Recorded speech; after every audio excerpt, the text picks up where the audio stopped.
Sederhananya begini, kupu-kupu itu rezeki.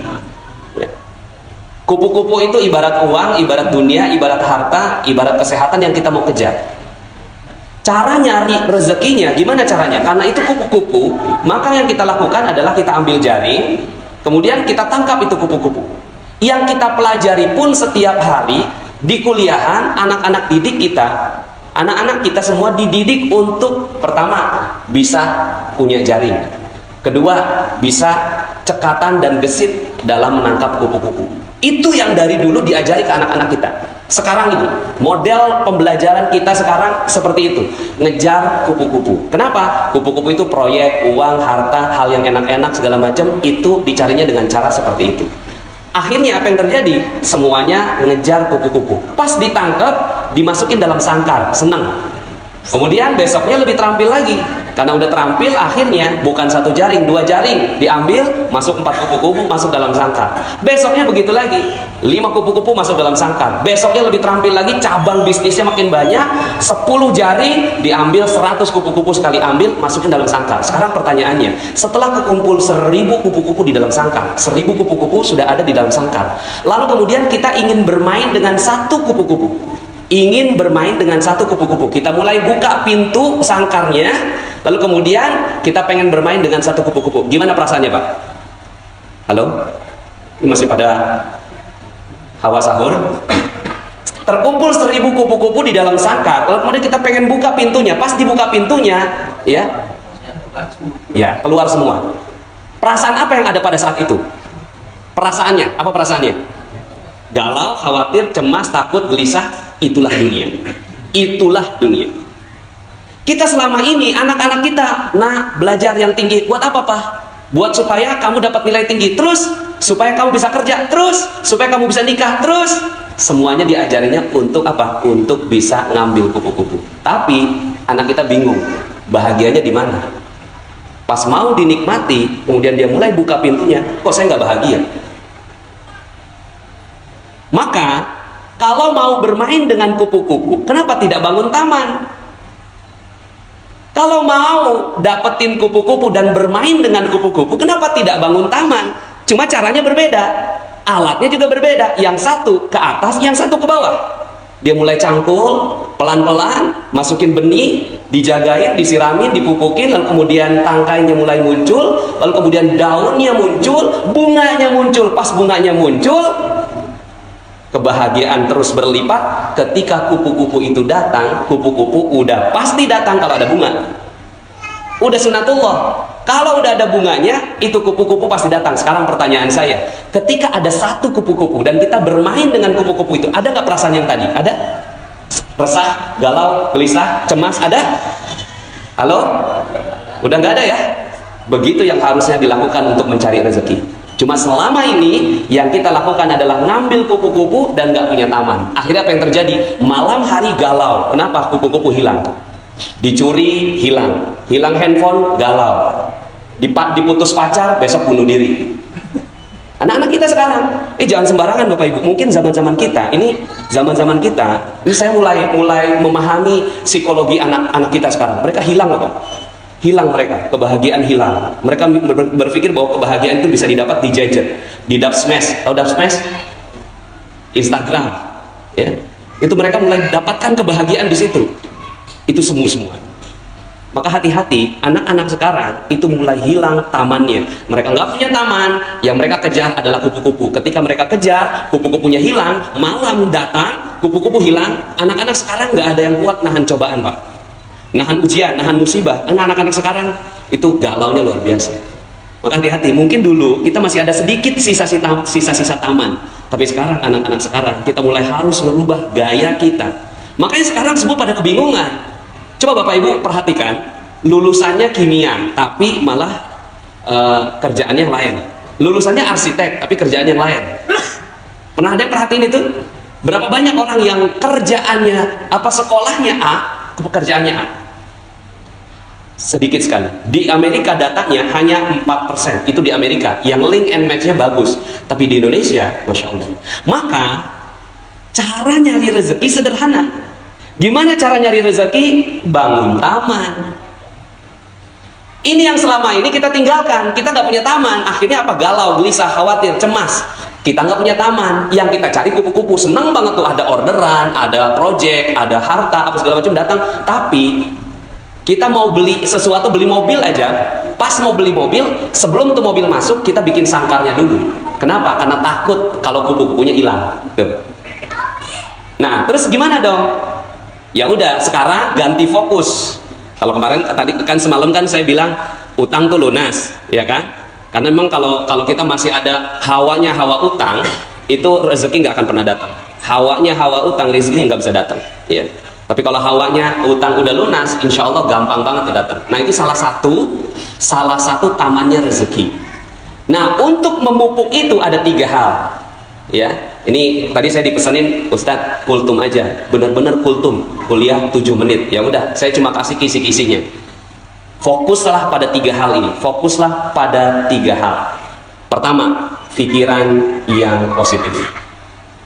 Pikiran yang positif bahwa segala sesuatu bagus, segala sesuatu indah, husnuzan billah. Ini adalah taman yang paling indah. Taman yang paling indah adalah husnuzan billah. Husnuzan billah itu apa? Pokoknya semuanya positif dah. Masuk rumah sakit positif, ya kan? Bangkrut positif, ya. Jalanan kemarin macet apa penuh? Nah, penuh. Udah nggak ada jalan macet di Jakarta ya. Nah, ini namanya positive thinking. Ajarin anak-anak kita ini tentang husnuzan billah. Kalau anak-anak kita berhasil mendapatkan ini, maka ini adalah sebuah kebahagiaan yang luar biasa. Yang perlu dicari ini positive thinking. Positive thinking. Yang kedua, ketenangan jiwa. Ini yang perlu dikejar. Ketenangan jiwa ini namanya positive feeling. Kalau bahasanya kan positive thinking, positive feeling. Rasa itu harus tenang, cool, damai, enak, setenang samudera. Nggak boleh ada perasaan deg-degan. Deg-degan sedikit, itu langsung hilang seluruh rezeki. Jadi misalnya nih, kita punya utang, katakanlah masih punya utang ya, orang sana ya. Kalau di sini kan udah nggak ada yang punya utang ya.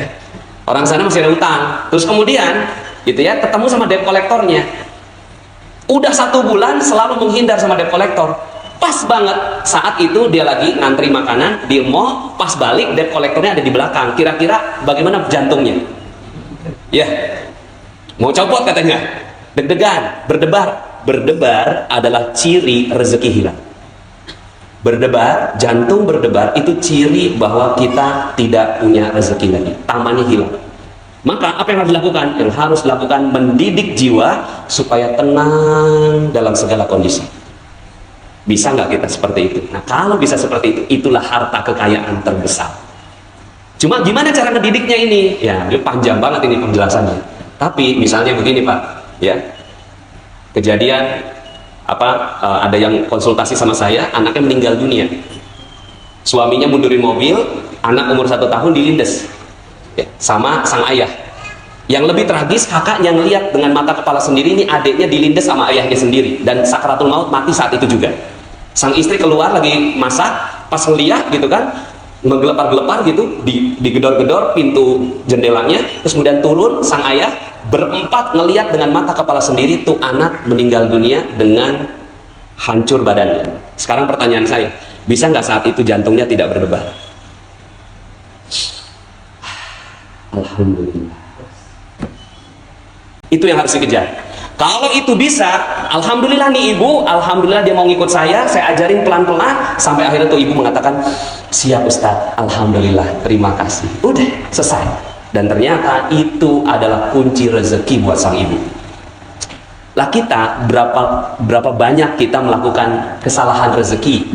Kita deg-degan.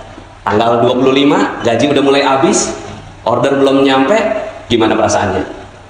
Ya. Terus kemudian dagangan belum laku, gimana perasaannya? Padahal itu semua rezeki akan hilang. Nah, kejar nih ini. Cuma memang, ya, nah ini memang perlu banyak sekali kajian tentang positive healing. Cuma bocorannya adalah positive healing hanya bisa didapatkan dengan ibadah. Positive feeling hanya bisa didapatkan dengan ibadah. Kalau positive thinking masih bisa sendiri. Positive thinking nih, bagus itu, oke, alhamdulillah, gitu ya, masih bisa. Tapi kalau positive feeling udah nggak bisa lagi dengan upaya sendiri, dia harus butuh bantuan Allah Subhanahu Wa Taala. Maka di titik itulah ibadah berkumpul seperti ini mahal harganya. Ini kumpul begini Pak, ini mahal sekali. Kalau orang tahu betul yang namanya rezeki, oh itu dikejar yang kayak gini. Ada orang kumpulan apa? Duduk tenang, damai. Kenapa? Ada malaikat di sini. Malaikat itulah yang bikin ketenangan hati. Makanya Allah katakan, ala bizikrillahi tatmainnul qulub. Ingatlah hanya dengan mengingat Allah maka hati bisa positif feeling. Cuma selama ini ya kita nggak kejar ini, coba sekarang kejar. Aduh, yang saya mau kejar adalah positive feeling, ketenangan jiwa, karena itulah kekayaan sebenarnya. Kekayaan sebenarnya bukan harta, bukan mobil, bukan rumah, bukan yang lain, tapi ketenangan jiwa adalah kekayaan sebenarnya.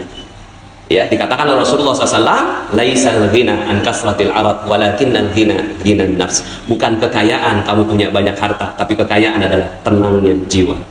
Di penjara senang, ditangkap senang, ya bahagia, semuanya tenang, cool, mau digantung aja senyum. Tuh, kalau kita mampu seperti itu, maka itulah kekayaan sebenarnya.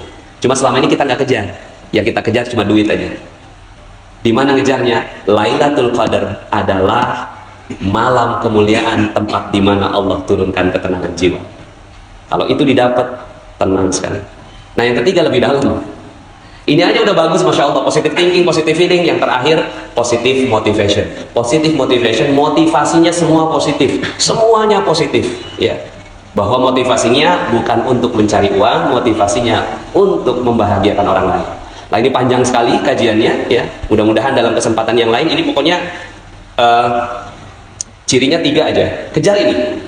Nggak penting tuh jurusan, nggak penting tuh kuliah, nggak penting tuh sekolah. Bener, nggak penting. Kalau sekolah nggak ngajarin 3 hal ini, berarti sekolah itu nggak penting.